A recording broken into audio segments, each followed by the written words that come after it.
verse 13. Ishakura reshona. Tikokura amplified version. Tikokura kanane KJV. Lokuti kusiyana kwamabhaibheri kana kurokinge kusiyana. Philippians 3 verse 13.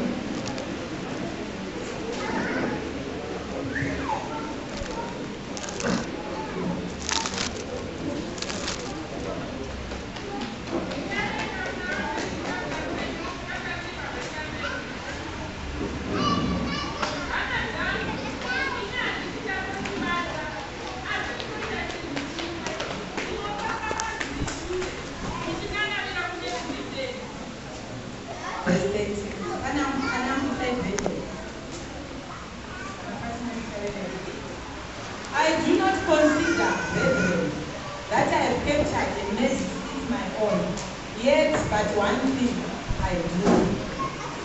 It is my one aspiration, forgetting what lies behind, and straining forward to what lies ahead. Amen.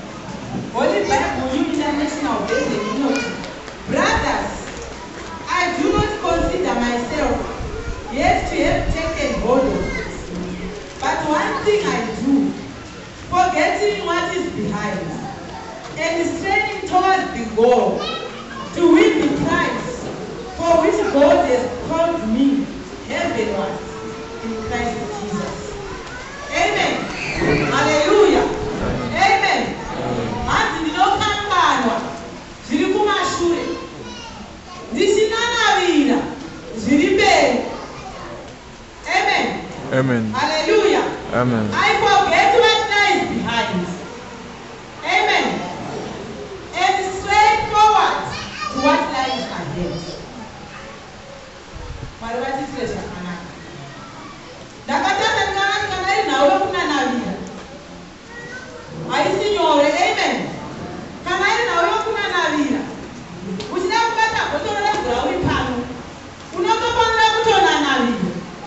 Kurati vanonanavira botoro remvura. Unotochinja position yawanga wakamira nayo. Unotochinja nemamwe masizo achipinda into action. Kana kuri kufamba unotofamba. Haurambi uri wakadaro. Amen. Pana zvinotoitika pamuviri wako. Unotoudza kunyangwe nepfungwa dzako kuti pfungwa dzako honai bhotoro iro handirisvikiri nemvura rinoda kunwa, asi iwe maindi yako vachamushe, iwe maziso vona mushe, tarisa oneka nebhotoro riwokotoro eshe unanavira unobata bhotoro rinoda kunwa mvura. Amen. Saka mamai nawe kuita straining, there is a movement, there is a change. Haukorani wakamira uri pane zvawaita kare, but you have to change and move on and strain forward to attain what God has prepared for you. Amen. Amen. Hallelujah. Amen. Mwari vatitire zvakanaka nokuti kana iri nhau yokunanavira inhau inorwadza. Amen. Amen. Hallelujah. Dzinotomborwadziwa. Amen. Pamwe mabhonzo anotomborira. Wakamuzwa here umwe aitamba bhora rinonzi akasitreniwa akashodoka kunyange netsika akatopedzisira aenda nokuchipatara because pane zvakanga zvaitika. Pane action yakanga yatorwa seirwadza muviri, but nemhaka yekuti akanga aida kukava bhora akanyanyisa kutatamura gumbo rake ndobva tsinga dzasheka namabhonzo akarepa. Ndo inonzi kunanavira. Ndo zviri kutaurwa naPauro kuti I forget what is behind me and I strain towards. Amen. Ndikati nai Pauro sewataura kudaro ndikaverenga kumusoro pana iyo chapter yandaverengesa inotaura isisi anyway ndisatanga mwaka ini kuti ndakanga ndiri mutambudzi wekereke. Kana vari vanhu ndaiuraya pandakazosangana nemuchinda worugare ndakanga ndiri parwendo chienda Dhamasiko, asi pana zvakaitika. Pane straining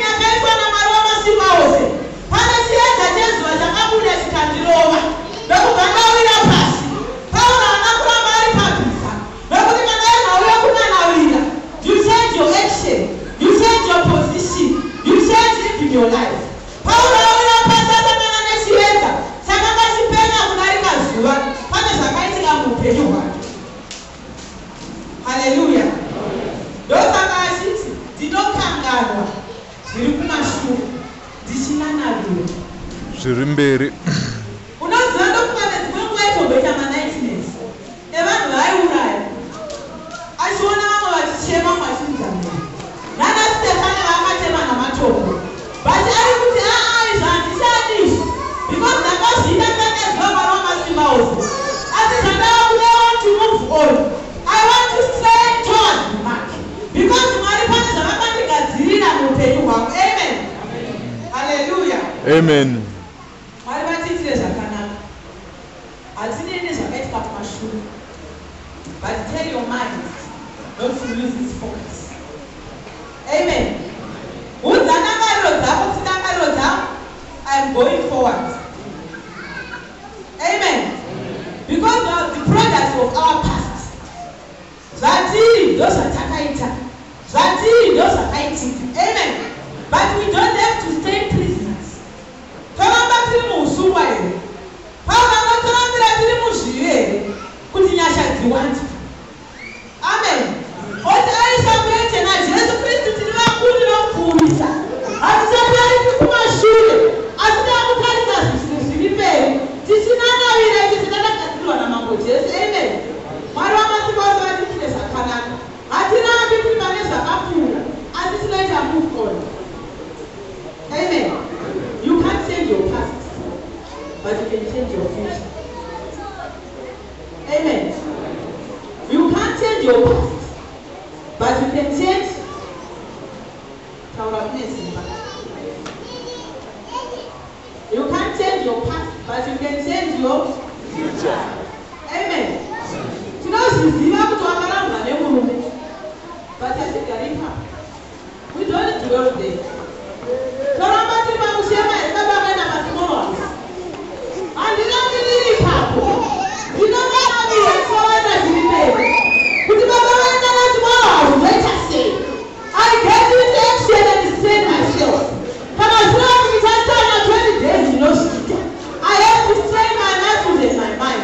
Ndisiti Paulo ndisiti iwo hazina nezvakaitika kuti baba vakaenda musimoro avo. Asi pane chandinovavarira chiri mberi. Tinotomba nesoko raMwari kuti vaviri vatarana maimwe asi Mwari kwazvisaitika. I strain myself and get into action. Hallelujah. Amen. Vanhu vanenge kuchema vari pane zvakaitika kare. Tinozviziva kuti misirikadzi wakapindwa nemurume kuongedza 20 years zvichikoshesa uri pausirikadzi. Amen. Hallelujah. Hakusi kuti nyasi gochokwadi. Vana vanoda kuenda kuchikoro asi vanoramba vachikochema 20 years zvichikochema. I forget what lies behind and I stray forward. Ndichienda kuna zvandakagadzirwa namambo Jesu. Nokuti kana rishoko raMwari wechirikadzi ndedzamambo Jesu uye ziso ravo riri pamusoro pavo. Kureva kuti ndakanga zvokufirwa Mwari wamasimba ose pane zvavanondiitira. Pane zvavanoshandira muupenyu hwangu zvichida nokuti ndinatora action. Haleluya. Mwari wamasimba ose vatiitire zvakanaka. Amen. Mumwe anochema ndiri nherera asi watovana vazvikuru. Ndiri nherera babangu vakafarire 5 years asi vava nemuzvikuru ari kuyunivhesiti. Noramba vakangobhuya papasi yavo. Amen. Haleluya. Hazinei kuti baba kwendu wanama iwe hausi kuzoita mama. Hazinei kuti mbuya kwendu wamuroyi iwe hausi kuzoita muroyi. Hazinei kuti baba kuna kudya sadza raikanywa nedoro iwe hausi kuzodya sadza rakakanywa nedoro. You forget your past and stray towards the mark. Nokuti Mwari wamasimba ose pane zvavakakugadzirira. But tinoona murume nemukadzi anoziva kuti kuna Mwari wamasimba ose. Tinotaurwa naPaulo kuti ndinokanganwa zviri kumashure ndichinanavira zviri mberi. Haleluya. Mwari wamasimba ose vatiitire zvakanaka. Amen. Amen. Amen. Mukadzi bedzi anoti kana arohwa aibva wapambi. mupambi, 'Amen. Hallelujah. Amen. Those who put up a catapult. Put his hell found in a campo, those are an answer. Who would have a campo, as the Master Jesus Christ. As the time was dinner, who would have had. Now we just straight towards the market. Yet the man has been one of our massive houses. Trust and I went to be by a chacha. That I'm going to go, who have carried a town with a carry. Amen. Hallelujah. Now when you go for the time, let's not get to me. You know those that we know that.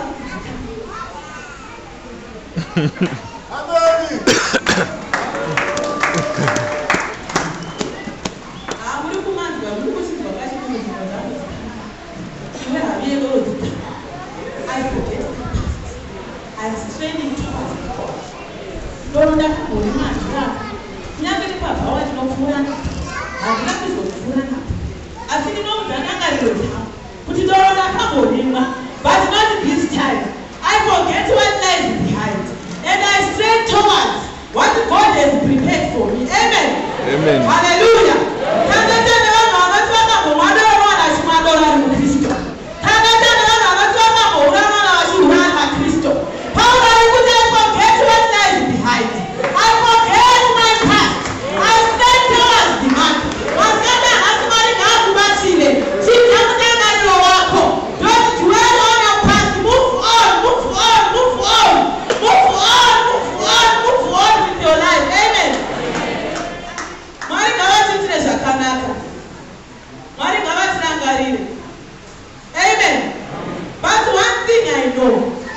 One thing I do, I forget what lies behind and strain forward to what lies ahead.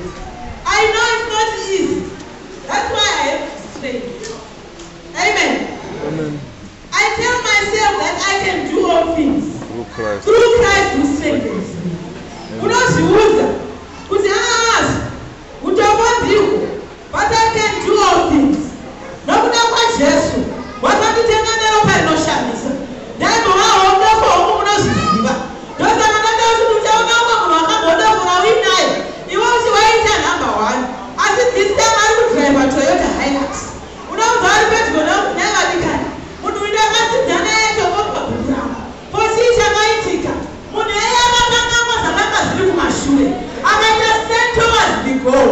Akaziva kuti Mwari wamasimba ose ndiye muridzi wesirivheri nendarama. Ndikanga kuzara kwayo zvezvake.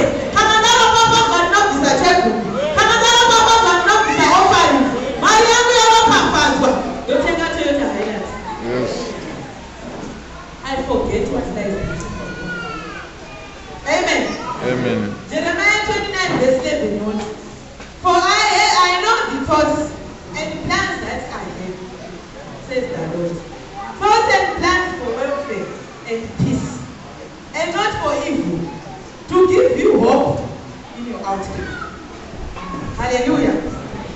Hallelujah. What lies ahead is my final outcome. Don't know what that's mad. Kuti pane zvandakagadzirira zvakanaka. Ini kana ndiri Mwari wamasimba handitarisi zvawakamboita. Handitarisi zvawakambobata. But I have good things for you. I have good things for your final outcome. Upenyu hwakanaka. Hwokuti ugare pakanaka. Upenyu hwakanaka. Hwokuti udye zvaunoda. Upenyu hwakanaka. Hwokuti urarame zvaunoda. Asi dambudziko rako nderekuti kana watarisa kumashure unodzokera kumashure.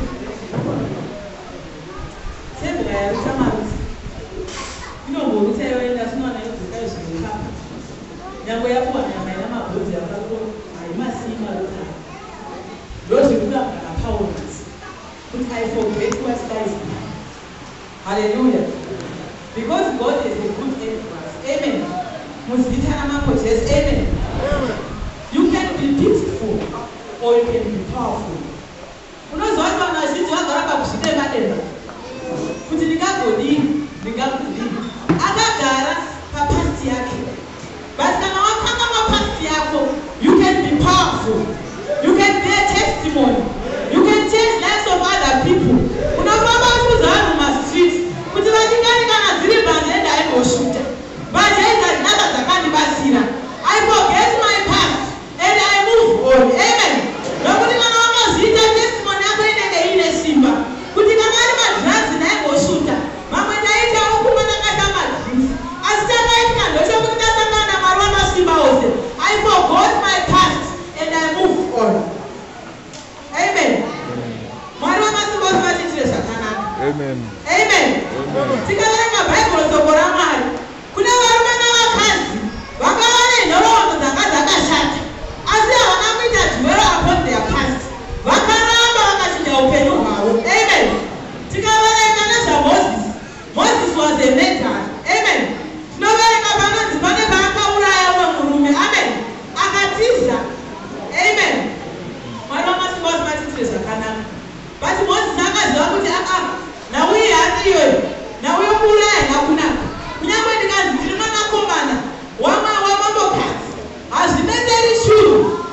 But shall we not excuse?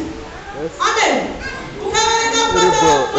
Apostle 13, verse 22. You know, David. Mwanakomana wa Jese. Murume wa moyo wangu. Utaita mnaka mkose. Why?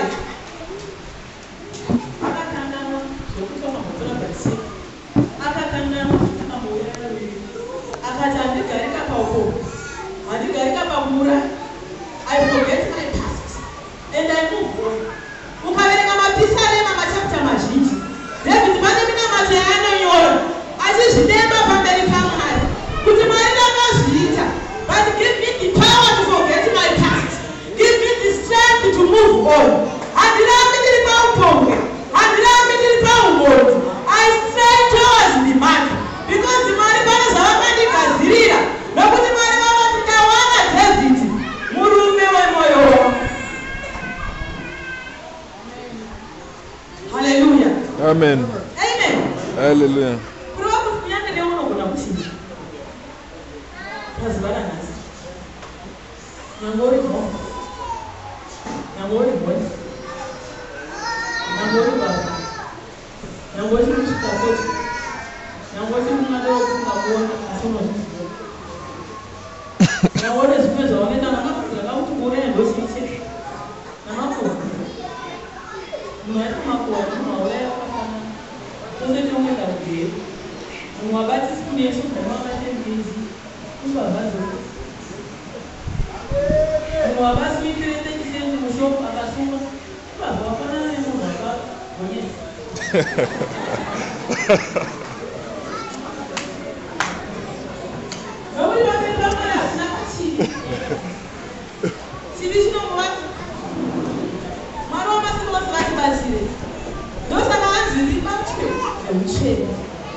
Amen. Jacob was a liar. Amen. Nenema achiziti neutsotsi nekubira-bira akabva mazuva angu ogaranakabva. Hallelujah. Zvese zvanga zviri tititi pamusoro pake. But ndinofara naJacob akudzokera kumusha. Anoti Mwari wamasimba ose, ndinoziva ndakaita utsotsi. Kuinda kwaLabhani ndakanakatidza mukoma wangu Esau. Wandakatorera udangwe nokuda kwokutya. Amen. But zvinoda kudzokera. Mwari wamasimba ose ndiwanirewo nyasha.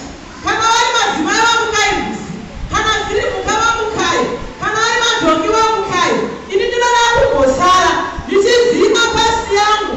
Nditi, oh God, remember me. Kana masangana neni pazuva ranhasi, muchashandura zita rangu. Ndichavawo varopafadzwa. Kurari pandinofamba zvekare zvinenge zvapfuura. Ndakutanga upenyu husva pandichawamukarubvisi. Amen. Hallelujah. Amen. Mwari wamasimba ose vachitire zvakanaka. Amen. Amen. Amen. Akaita mususuru nemutumwa. Akati mutumwa hazvinei kuti kwaedza. Imi ndimi munorwadziwa nekuva kuti kana pachena muchaonekwa navanhu. But ina handinei nazvo. Kana musina kundigadzirisira nyaya yangu, ina handikuregedziri. Because I don't want to dwell on my past. I want to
mambo Jesu.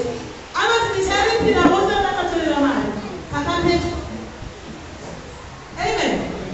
Kurava pane chitsotsi chaitoitwa namatax collectors during those days. But maybe anakugarira ipapo akati asangana namambo Jesu akati ndichaita murauri wavanhu. Kana zviri zvekuromaidza vanhu ini handichada. Ini ndakuida kuita murauri wevanhu. Ndakuda kufamba ndishumira vhangeri renyu. Kureva kuti akakanganwa zvakanga zviri kumashure. Akati I'm going to move on with my life. Amen. Kureva kuti kana washandura mutakaro wako pazuva ranhasi, Mwari wamasimba ose vari kuzokushandisa. Mwari wamasimba ose vari kuzokuitira zvakanaka. Mwari wamasimba ose vari kuzokushandira upenyu hwako muzita ramambo Jesu. Amen. Amen. Hallelujah. Amen. But one thing I do, forgetting what lies behind and straight forward to what lies ahead. Amen. Hallelujah. God uses our mistakes for greater good if we trust Him. Amen. Amen. Hallelujah. Amen. Tarisa Pablo Monti. Asufareka shoko la Mwari. Asangana Mwari wamasimba ose. Akanga wane shungu lebasa la Mwari. Ukawerenga unozwa nenhoroondo anotaura kuti kana muri kurovha ndakarohwa shangu dzakaenda nedzaJesu. Kana muri kutakurwa namateye kuti simuda kudzimba. Ndakatotakurwa nedemo ndikapfumiswa napabhuku. Haana kutarisa zviri kumashure. Kunyange zvakanga zviri mberi zvairwadza. Akanga achiziva kuti nemuchinda worugare kunoita zvikuru. Amen. Amen. Hallelujah. Amen. Amen. Amen. Mabhuku mazhinji atiri kuverenga muNew Testament akanyorwa naPaul. He forgot the past and moved on. Amen. Hallelujah. Amen. Mwari wamasimba ose vatiitire zvakanaka. Amen. Hanzi ndinoita chinhu chimwe, ndinokanganwa zviri shure, ndichinanavira zviri mberi. Ndinokanganwa kuti ndaimborwa navanhu mukereke, ndinokanganwa ndaimbotamudza kereke, ndinovavaira zviri mberi ndichishingairira kuti ndigopuhwa mubayiro. Amen. Amen. Mwari vedu vatiitire zvakanaka pazuva ranhasi. Amen. Amen. Bvunza mukadzi weSamaria asangana naJesu. Amen. Pana John 4 verse 16 to 18. Anoti ndasangana nemurume anoudza nezvangu zvose. Hallelujah. Amen. Jesu vakandinamidza. Vakamubvunza kuti nemurume here? Iye anoti handina. Vati vakasiya chikomba. Amen. Amen. Hallelujah. Zvikanzi una Mwari kumba wechishangu. Pana vanobhodana vabati ari kumba ndewechishangu this time. Amen. Amen. Akati uyu murume anoudza nezvangu zvose muprofita uyu. Amen. Akati achibva pasinde akati nyaya yashanduka pano. Chihuresana pano pasinde. Ini ndakudzokera kumaraini nevhangeri. Ndavana murume anoudza nezvangu zvose. Ndavana muprofita pasinde. Mababhoi masana kumba. Ndisei mubudai. Nokuti ndasangana naJesu. Vakati sei ni boyfriend aite. Budai vamuboyfriend. Taigara tese asi Jesu vaniudza kuti sei ni boyfriend aite. Nokuti vanoziva kuti muri kunokupa. Budai muende. Nokuti ndakuda kushumira vhangeri. Ndavana murume anoudza nezvangu. Ndasiya zvese zvandaimboenda pachine. Ndava disciple yaJesu. Hallelujah. Mwari vedu vatiitire zvakanaka. Kana wasangana neguravenyu ukaimwa, hanzi out of your bellies Shall shall flow flow rivers of living waters. Yes. Kana vamwa mvura inonzi Jesu, upenyu hwako hunoshanduka. You forget your past and you move on. You forget your past, woshumira ivhangeri. You forget your past, wovata naMwari.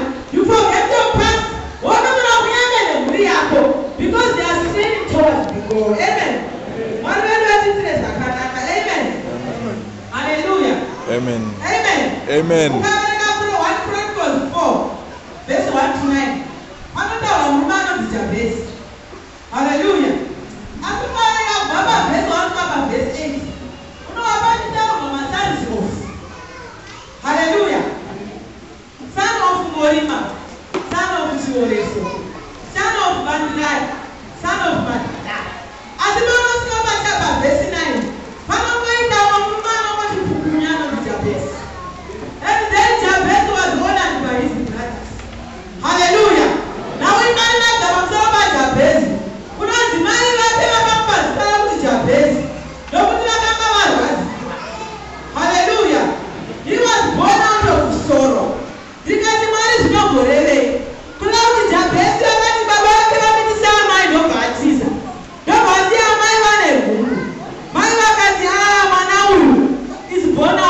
Sorrow. Amen. When I was now I'm still one character. Now I'm going to be one character. As I am to the banana see you. As never the man of it is going to see why you.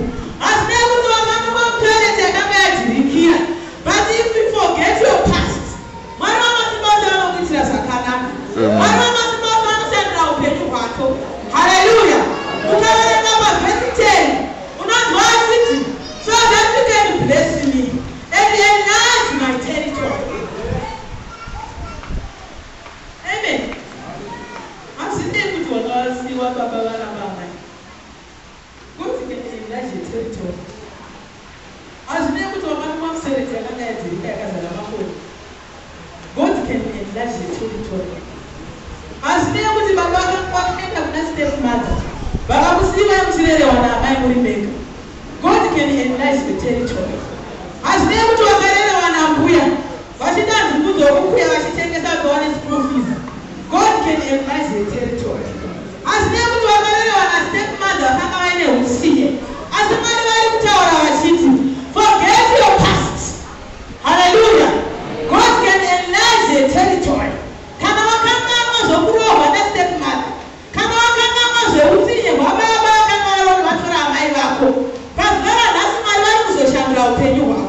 if you can forget your past and move on. Hallelujah. Jabez, he was honored among his brothers. But the Baba has now called one as a child. Oh God, can you enlarge my territory? Hallelujah. One of us about 20 years has never come with Koran, Abuela. School fees. If you forget your past right now, Pastor, why was a primary university? Would you go to that degree? Would you go to a permanent case? Would I come out of this one of America? Would I come out of one of married? Only if you can forget your past and move on. Amen. Hallelujah. Amen. One of us about 20 years of Canada. Hallelujah. Amen. Amen. Amen. As in the night that you receive, you know that was Amen. Amen. Hallelujah. Amen. This is has been paid. Amen. Amen. I know I can't change my past, but I can change my future. Amen. Amen. Believe it or not, because he lives, I can face tomorrow. Amen. So for a moment, I think it's an nation. Amen. Zima kushewa kose. Aka zima kwa abuswa kose. Aka zima kwa ibisitwa kwa itwani amadama yako. Aka zima mabaroda tikisa na nesu. Kuna wakuti nasi ya starting a new chapter. Hallelujah. Only if you can forget your past. Amen. Amen. My mama sibos wadi tulesa kanani. Amen. Amen. Ndokuti yana kuna mta shikuru. Kuna niko zatino kumbila kana kufumi. Only if you can forget our past and move on. Hallelujah. Amen. Amen. Amen. Hallelujah. Amen. You know that I will not waste any more days thinking about my past. Starting now. My future is starting now. Your future is starting now. Amen. Tendera moyo mchene wakubatire pasibara. Amen. Tendera moyo mchene wakurangarire. Amen. Tendera moyo mchene wabate. Tendera moyo mchene wakuanire nyasi. Amen. Lokuti kana wali mwana wa masimba wote pasibara nasi. Bali unakushandira upenyu wewe Mungu. Akangoti kuya kuchechi nembo ya shanga.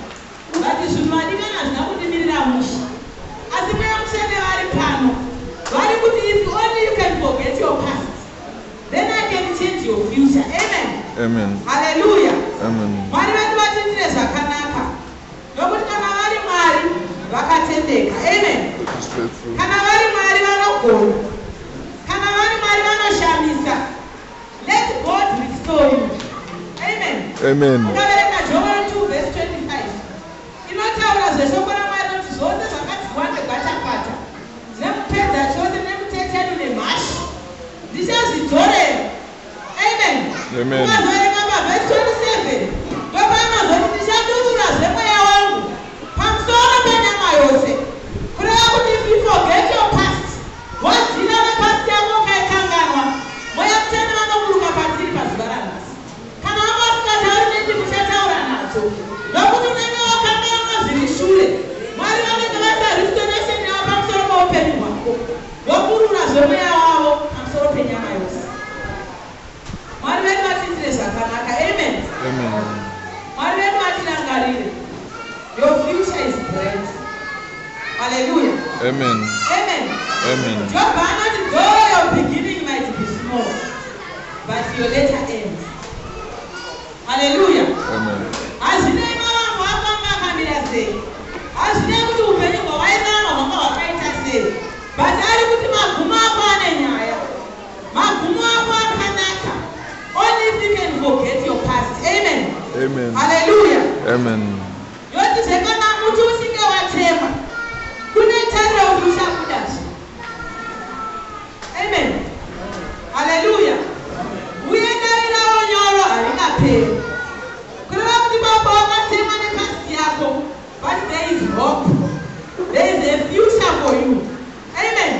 Nokuti kana muti usinge watemwa panonoti taproot. Hallelujah.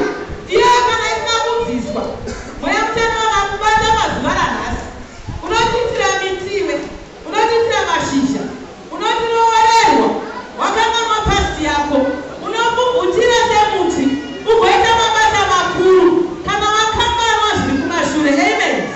Hallelujah.